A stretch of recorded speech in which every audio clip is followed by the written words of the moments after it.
kasus untuk penggantian seal asborem. Begitu mengalami kebocoran diganti, itu masih timbul kebocoran lagi.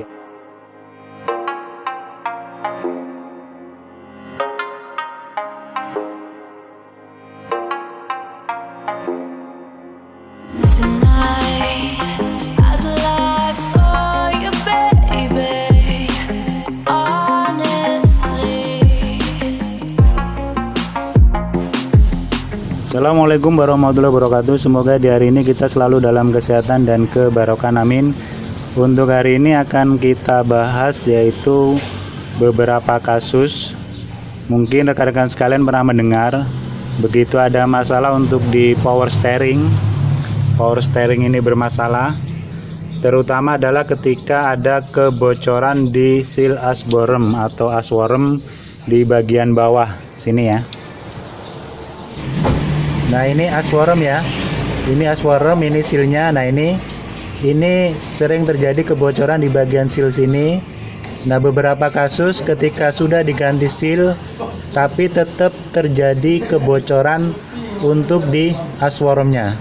Bagi rekan-rekan sekalian yang mengalami masalah ada kebocoran di asboremnya atau aswormnya, itu ada beberapa yang perlu kita perhatikan. Yang pertama adalah usia daripada mobil kita. Terus yang kedua adalah medan yang kita laluin. Jadi medan untuk kita laluin setiap harinya atau di mana mobil itu berada. Medannya berat atau tidak, banyak lubang atau tidak. Karena itu akan nanti menjadi perhitungan kita ketika kita mengganti seal asworm, sehingga kita tidak kerja dua kali. Sudah kita bongkar, sudah itu kita pasang lagi, masih terjadi kebocoran. Untuk rekan-rekan sekalian yang seal aswormnya ini bocornya masih halus ya, masih halus, maksudnya itu belum begitu besar, itu bisa kita akalin sementara waktu, yaitu kita ganti olinya atau kita campur olinya, yaitu dengan Prestone Stop Leak.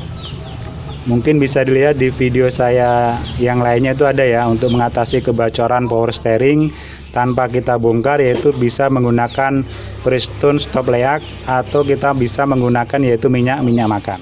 Tapi bagi yang tidak bisa lagi diatasi dengan itu, dengan Prestone Stop Leak tidak bisa atau dengan minyak makan tidak bisa, mau tidak mau kita harus mengganti sealnya. Nah, untuk biar pekerjaan kita ini tidak mubazir, maksudnya bongkar pasang, nah maka betul-betul kita perhatikan itu adalah di asboremnya. Karena saya juga pernah mengalami ya, saya ganti untuk sealnya, seal asborem atau aswormnya, itu masih terjadi kebocoran. Nah itu, jadi masih terjadi kebocoran. Padahal waktu itu sudah saya sene, sudah saya tambah daging, sudah saya bubut lagi, sudah itu saya pasang, masih terjadi kebocoran. Nah, untuk rekan-rekan sekalian yang terjadi masalah seperti itu, yang pertama adalah kita perhatikan medan kita yang kita laluin mobil. Terus yang kedua adalah usia daripada mobil-mobil kita. Untuk mobil-mobil yang usianya sudah cukup lama, jadi pas kita mengganti seal asworm itu harus dibubut. Karena biasanya untuk diasnya itu sudah kemakan ya, itu harus dibubut. Sudah itu baru kita ganti. Nah, untuk pembubutannya juga itu harus diperhatikan.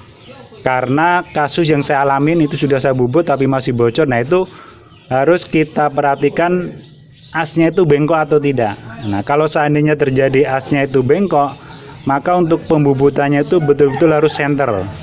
Jadi harus center, begitu dia masuk, dia itu tidak menceng ya. Nah, tidak menceng. Jadi memang bubutnya itu memang betul-betul harus diperhatikan. Jadi kita minta tolong ke tukang bubutnya. Pada saat itu saya minta tolong, ini sudah saya bubut tapi dia masih bocor. Jadi akhirnya di center sama tukang bubut, dilihat, oh betul ternyata asnya ini sudah bengkok. Akhirnya dia center. Dia bubut ulang lagi. Sudah itu dia lihat lagi, diluruskan lagi, di center lagi. Alhamdulillah, begitu pembubutan yang kedua saya ganti sealnya, itu tidak terjadi bocor lagi. Jadi itu perlu diperhatikan untuk rekan-rekan sekalian yang mengalami kebocoran di seal asboremnya, itu akan kita ganti. Perhatikan adalah untuk di asnya. Jadi jangan sampai kita ganti tapi sia-sia masih terjadi rembesan atau kebocoran. Untuk biayanya tidak mahal ya, untuk biayanya tidak mahal kalau kita bongkar sendiri dan kita cari bengkel yang memang betul-betul bisa memperbaiki untuk di sealnya itu tadi. Karena untuk power steering ini memang tidak semua bengkel bisa ya, memang ada spesialis khusus untuk bengkel power steering. Karena kadang-kadang kalau kita ganti di bengkel biasa dia nyerah, kita harus ganti itu satu set boremnya itu ya lumayan, harganya lumayan mahal untuk di boremnya itu. Tapi kalau masih bisa dibubut, kenapa tidak kita bubut, kita ganti sealnya. Saya rasa itu aja, semoga bermanfaat. Mohon maaf bila kurang berkenan. Assalamualaikum warahmatullahi wabarakatuh.